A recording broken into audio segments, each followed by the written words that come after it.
How's it going, hockey fans? David here, and today I am joined by a very special guest.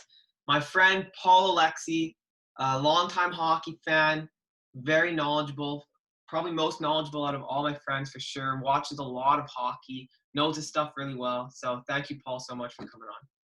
Thanks for having me. That's high praise. I better know what I'm talking about here. But I'm excited to rank these guys. So in today's video, we will be ranking every NHL team based on their top forward, their top defenseman, and their top goalie. So Paul and I worked on it for a few hours before recording, and we came up with our list. So we agreed on the list. So the way it's going to work is I'm going to write who's 31, and then Paul's going to talk about who's 30, then I'll do 29, so on, till we get to the end. So you ready to get going? Yeah, let's get right into it. Let's go. Okay, so number 31 on this list, we went with the Detroit Red Wings. The three players that we chose for Detroit were Larkin, Hronek, and Bernier. And the reason we put them this low is just because if we look at all the goalies on the list, Bernier is somewhere near the bottom. If we look at the defenseman, Hronek is somewhere near the bottom. And if we look at Larkin, he's probably in the bottom third out of everyone's top forwards. So we went with Detroit at last. Yeah, so like David said, I mean, the goaltending for Detroit is pretty awful. Like Bernier wouldn't be a starter on most of the other NHL teams, so they had to be last on this list. Then 30th, we went with the New Jersey Devils. Up front, Nico Hischier, probably the best on this team. Then defense, PK Subban, and their goaltender, Blackwood. And the reason they're so low is because Blackwood, he only really had one decent year this year and hasn't really proved himself yet. And Subban obviously had a real down year compared to many other defensemen on this list. Yeah, I agree. And look, Hischier and Blackwood are both still very young. And if Subban doesn't have, he had his worst season in his entire career this year. So if he does even just a bit better next year and those two guys get better, they can easily find their way moving up this list a little bit. So next, number 29, we went with the Anaheim Ducks. The three players that we chose from Anaheim were Raquel, Lindholm, and Gibson. And these guys could have maybe been a few spots higher, but if you look at Lindholm, he was pretty, I think, below average on this list out of the defensemen. Raquel below average on the forwards, and although Gibson is good, just having one piece of this three wasn't enough to put them any higher than 29, in my opinion. Yeah, I agree, and I really like Raquel, but I think his overall game compared to most of the other forwards on this list, it doesn't make up for Lindholm on defense compared to many of the other Ds. And even though Gibson's a great goalie, just overall throughout, I don't think they beat this next team. Minnesota at number 28. Offensively, they have Kevin Fiala, who's obviously a recent trade acquisition this year, but had a phenomenal season for them. Then on defense, Suter, who's been a great player for that team for seems like ages. And then in nets, we went with Stalock over Dubnyk, and it's a toss-up. Either one could be starting the playoffs this year. We chose Stalock just because he had better numbers this year, but we don't think it would have changed their location in this ranking, whether we went with Dubnyk or Stalock. Yeah, and just for future instances, there are a few cases where there was a toss-up between two guys, but for goalies, the way we decided it is if the playoffs started today, which goalie would we play? And so Minnesota, we ultimately went Stalock. But yeah, I agree. So next, the Columbus Blue Jackets. We put them at 27. The three players we had were Dubois, Seth Jones, and Merzlikins. And I think Jones is solid, probably somewhere on the average here on the every team's top defenseman. But Merzlikins, very small sample size there. And Dubois only had 49 points this season, which could have been higher, especially if you're looking at every team's top forward. Most teams' top forward has more than 49 points. So we put Columbus at 27. Yeah, and the thing with Columbus is they have a lot of forwards near the top. So there's Atkinson, Foligno, Dubois. We went with Dubois because we thought he was the best of them, but there's some other guys close there. Same on defense. You have Werenski too, who's top 2 on the team with Seth Jones. Then 26, we have the LA Kings. This team pretty much carried by their top forward, Anze Kopitar. And then defensively, they got Drew Doughty, who's obviously still a decent defenseman, but he's just getting worse and worse as the years go. And then same with their goalie, Jonathan Quick, just huge down steps every year. Although Kopitar and Doughty still do work for them. Yeah, I agree. Doughty took a step back. And Quick, just the past 2 seasons, is just, especially this year, has, compared to what he was before, is just not been there. And Kopitar had a good season, so that's why we still have them as high as 26, but can't really justify them going any higher. So at 25 now, we have Ottawa. Ottawa, their forward we chose was Brady Tkachuk. On D, Shabbat, obviously. Then in net, Craig Anderson. And we went, Shabbat's obviously the strongest out of these 3. We went at 25, mostly because of Shabbat. Tkachuk still had a solid season, though. And Anderson is serviceable in nets, I think, similar to a lot of these goalies at the bottom range. So we went 25. But Ottawa's still a very young team. And if Shabbat keeps getting better and if some of these prospect pans out, who knows, they might get Lafreniere. And if that's the case, they can end up skyrocketing here. But Ottawa at 25. Yeah, definitely. And I remember seeing somewhere that Brady Tkachuk had like the most chances created or like opportunities in the league. It's just he wasn't bearing them. So still definitely a top forward. Then at 24, we got the New York Islanders. Up front, Matt Barzal, the speedster himself. Then on defense, Ryan Pulock, probably one of the weaker Ds on this list, and especially like just known for their name. Like you don't really hear about him often.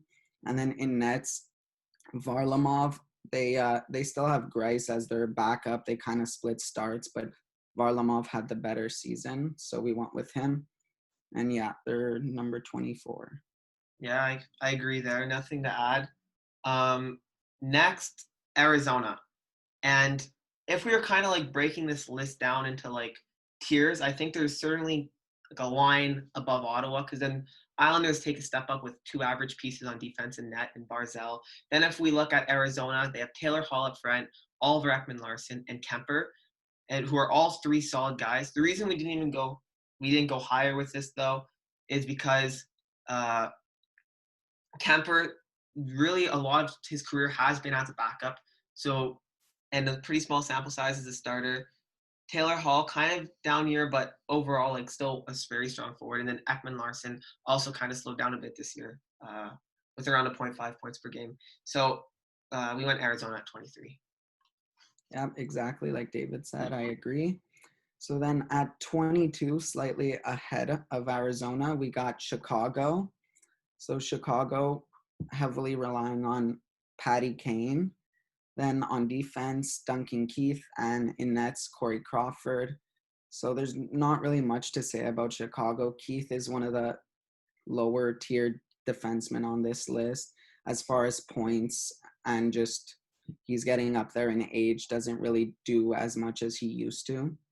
Still plays top minutes though, and Crawford in nets, there's always like injury troubles, so he's in and out of that starting position depending on his injuries. But Kane is just so good that we still have them 22 on this list. Yeah, and like you said, like Kane is just that good. That's why they're even this high. And there's a few players in the league that kind of did that with this list, that just carried their team up just because of them. But I agree, Chicago at 22. And the next team, San Jose. We put them at 21. And honestly, San Jose, Chicago, Arizona, we're all pretty close. San Jose, the 3 players we went with, though, Couture, Brent Burns, and then Jones. The reason we went San Jose over a team like Chicago is because although Kane outshines Couture, the margin between Burns and Keith is so significant with the monster numbers that Burns has been putting up recently. And so, yeah, and Crawford has also had his fair share of struggles like Jones. So we went San Jose at 21. All right, and then at 20, I think we take a bit of a jump here. we got Calgary. Up front, Johnny Gaudreau. Could have been Matthew Tkachuk, but we decided to go Gaudreau, more just well-known and has been with the team longer, and just being that superstar for that many years, you can't really go wrong with him. Then Giordano on defense, and in goal we have David Riddick. So the reason this massive jump happened was because we think Gaudreau's better than Couture. Giordano is pretty close to Burns, and then Riddick is slightly ahead of Jones. So just all around, these are three decent players. I mean, Riddick's a little low tier compared to a few other goalies on this list. But Yeah, no problems there. And then next, Philly. The three players we went for Philly were Couturier, Provorov, and Carter Hart. And this one between like us two, like Paul and I, though this is probably what caused the most debate. Calgary or Philly, who should be higher? And ultimately we ended up going with Philly just because Couturier, he's been always in the Selke talk for the past few years now. So Couturier is going to take Gaudreau, and especially because they had similar points. Giordano, as he's kind of slowed down, and Provorov's only been on the up. They're pretty comparable. And then Carter Hart over David Riddick. And I think Carter Hart's just going to continue to get better. And so for me, this is why I think Philly over Calgary there. And it's at 19 for Philly. yeah, and all three guys on Philly can be like serviceable for many years. They're all pretty young. I mean, Couturier is a little older, but still. Yeah. And then at 18, we got Montreal. So Gallagher, Weber, and Price. So Price, still probably one of the top goalies in the league, although his numbers have dropped off. We did rank him higher than most goalies here. Weber still very good defensively, gets points, power play specialist. And Gallagher is just all around heart and soul of that team, which is why we had him as the forward over guys like Tatar, who maybe they put up more points, but Gallagher does score a lot of goals and just plays in every situation, very reliable. Yeah. Montreal had a few forwards who could have been there, like you said, but I definitely think it's Gallagher. I agree there. They're at 18, and then just above them, we have the Florida Panthers with Barkov, Ekblad, and Annette Bobrovsky. And yeah, so Barkov kind of a bit of a reduced like his offensive productions from last year, but he's always been known for his good defensive game. Ekblad a decent year, and Bobrovsky actually struggled in Florida, but I think it's really unfair to take a goalie who has been as good and as consistent as Bobrovsky's been over the past like 4 years and to throw him down the list of like elite goalies just because of 1 year. So because of that, Florida's at 17, but if the following season Barkov kind of like slows down even more and Bobrovsky has a similar year, then they could end up being lower on this list. But for now, I think 17 is a good spot for them. Yeah, so we still did factor into account Bobrovsky's off year, but we didn't forget about what he did on Columbus. Yeah. And then at 16, we got the New York Rangers with Artemi Panarin, obviously their top forward. On defense, D'Angelo, and in nets, Shesterkin.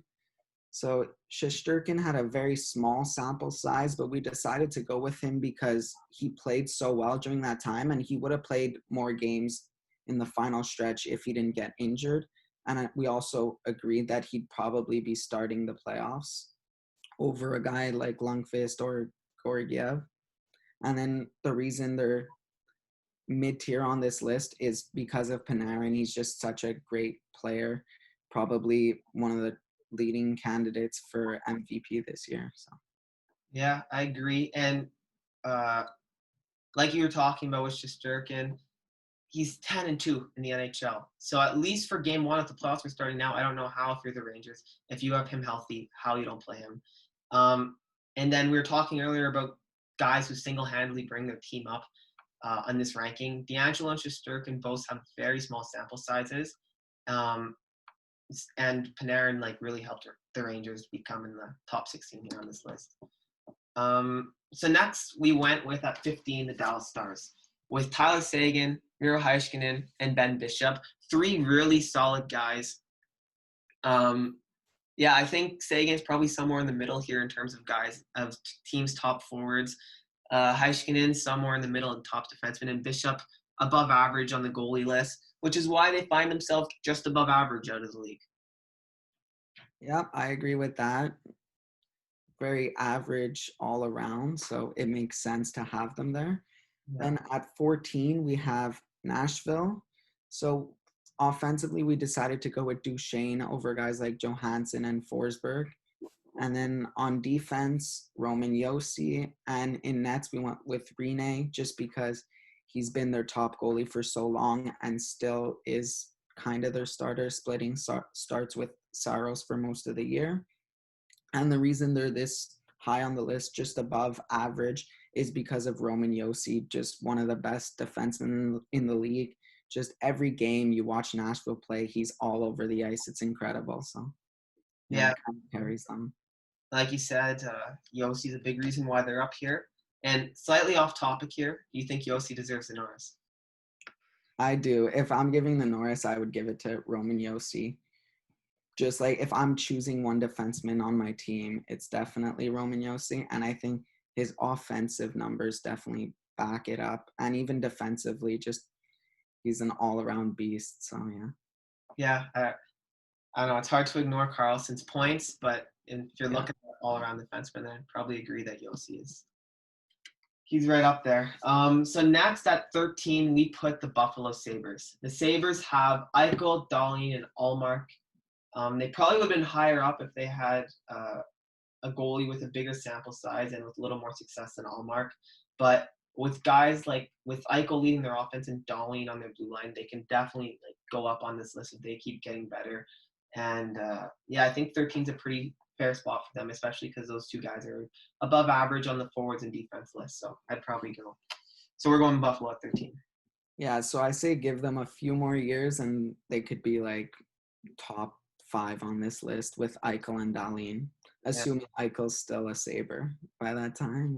Yeah, if he doesn't want out, Yeah. And then, so number 12, we got Carolina right ahead of Buffalo. Forward, we have Aho, and then defenseman Hamilton, goalie Mrazek. So here too, you could have had Svechnikov, but we felt Aho's just the more all-around complete player right now. But once again, young guys too. Hamilton's not that old. Mrazek, the goaltending is kind of the issue here. And honestly, for most Carolina fans in the playoffs and stuff, that's always been the issue. Even during the year, to be like that contending team, they've been missing that goalie ever since they lost Cam Ward. So, yeah, I agree. Carolina, perfect spot for them.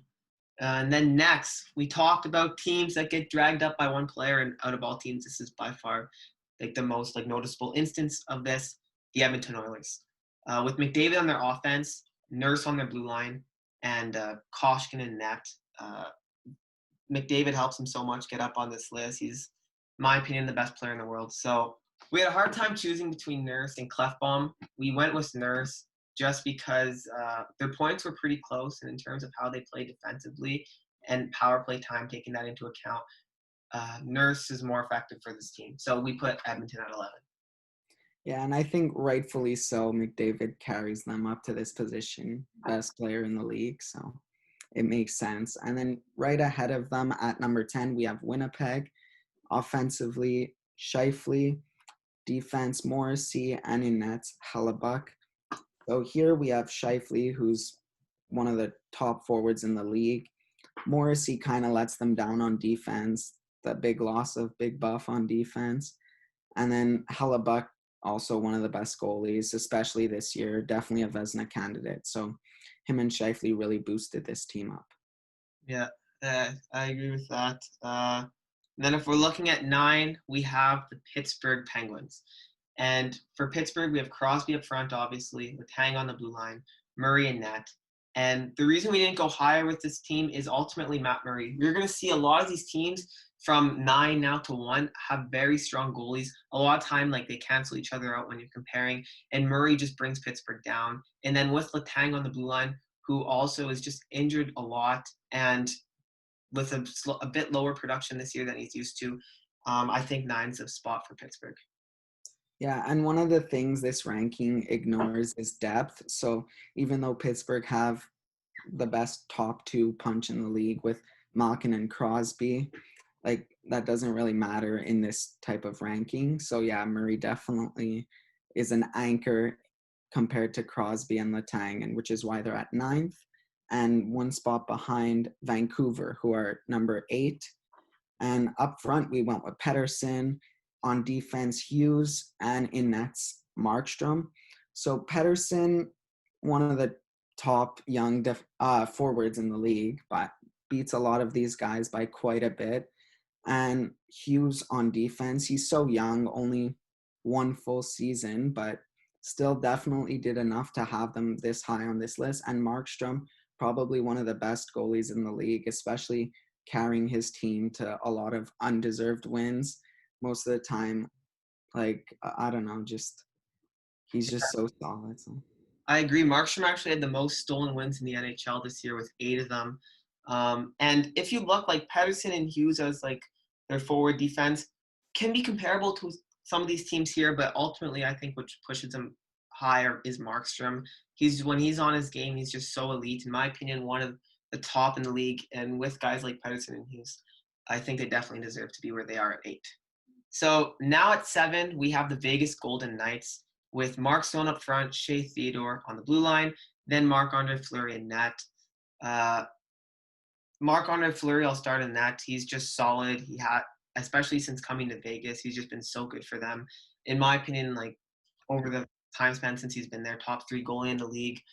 Mark Stone, always in the Selke conversations, gets a good number of points. And Vegas, they really rely on their top 2 lines, and he still finds a way to get high totals. And then Shea Theodore on the blue line has just taken off in the past few seasons here. So 7's where we have Vegas. Yeah, and Vegas are pretty balanced in each position, maybe a little weaker on defense, but Stone and Fleury are definitely huge parts to that team. Then at number 6, we got Washington. So Ovechkin, John Carlson, and Holtby. So Carlson had a monster year. And even though his defensive stats aren't that great, like Ovechkin, Carlson, just like how good they are compared to some of the other like duos for forwards and defense, we had to have them at number 6. Yeah, I agree. If Holtby was a little better over the past 2 seasons, they'd be even higher on this list just because Carlson had that good of a season this year, and Ovechkin still just scoring like a machine at around a point per game too. So Washington at 6, but can't really go any higher because of Holtby and because Carlson has really only produced that much for one season. So we stopped them at 6. At 5, we have the St. Louis Blues. The forward that we chose was Ryan O'Reilly. On the blue line, Alex Pietrangelo, and in net, Jordan Binnington. I've talked a lot, like both of us have mentioned, about like the small sample size. Binnington, I don't think it's as applicable because last year he was just amazing. In the playoffs too, fantastic, winning the cup obviously. And this year in the Vezina conversation with like Rask and Hellebuck. So I think he's definitely done enough to prove himself. On the blue line, Pietrangelo is very solid, for sure in the top like 4 for Norris in that conversation. And then O'Reilly, always in the Selke conversation. A bit less points than some of these other teams' forwards, but with very solid defensively. Pietrangelo, good in nets, and O'Reilly is great on both ends of the ice. St. Louis at 5. Yeah, and the past like 3 teams and the next 2 were really hard to separate.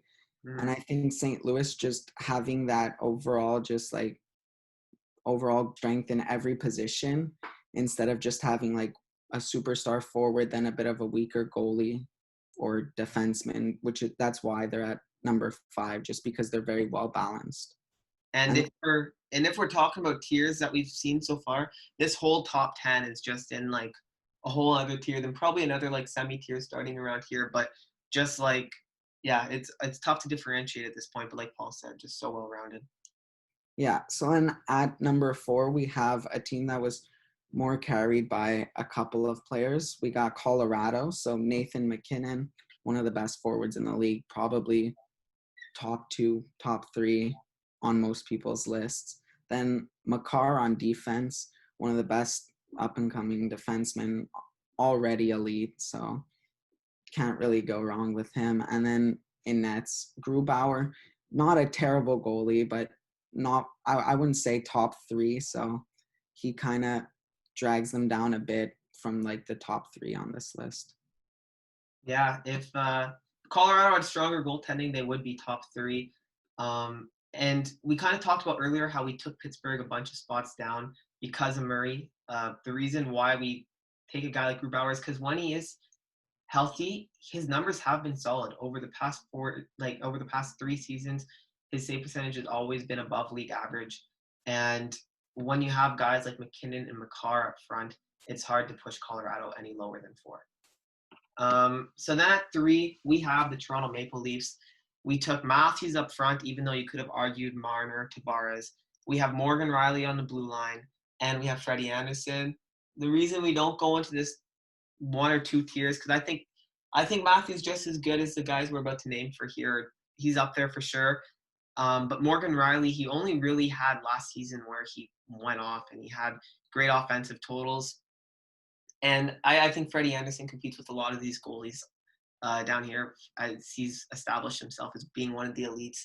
But ultimately, Morgan Riley and Matthews maybe not being at quite the same level that some of the other forwards are at, even though he's right up there, put Toronto at 3.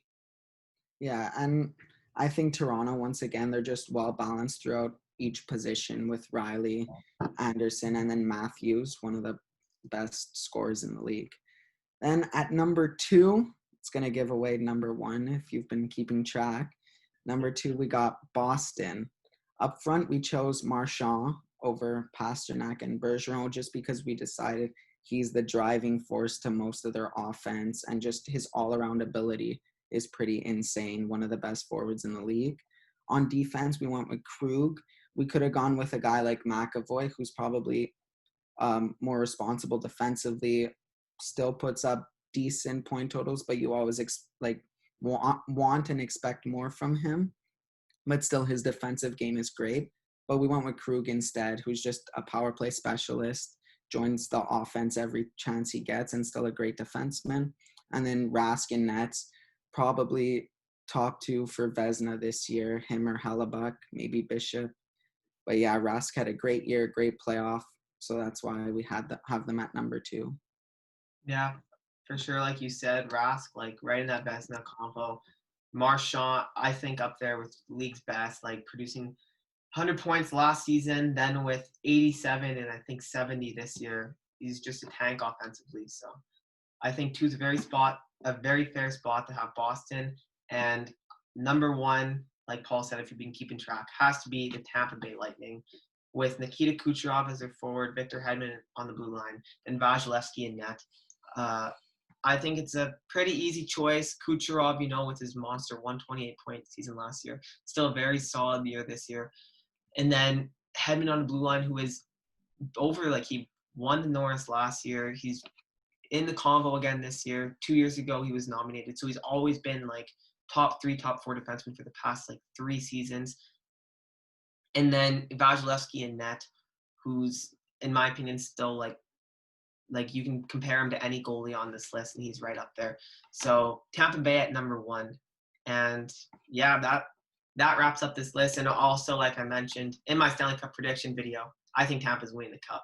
And so with those 3 leading them, that's pretty strong 3 players. And that ignores their depth too, with guys like Stamkos and Point. Yeah. And on defense, McDonough, Sergachev. Yeah, that whole team is just so good. But that's it. That's a wrap on our rankings. Any final remarks, Paul? No, thanks for having me on. It was fun to do. Yeah. To see where these guys rank, just taking their top player per position. It's interesting. Yeah, for sure. It is cool, and thanks so much for coming on. I had a lot of fun. Gotta do this again soon. And yeah, that's a wrap. So let us know what you think. If you agree with this list, comment, subscribe. Follow me on Twitter at FanVancouver. And that's a wrap on this video. Thanks so much for watching, Paul. Thanks so much for coming on. And that's it. Go Canucks, go.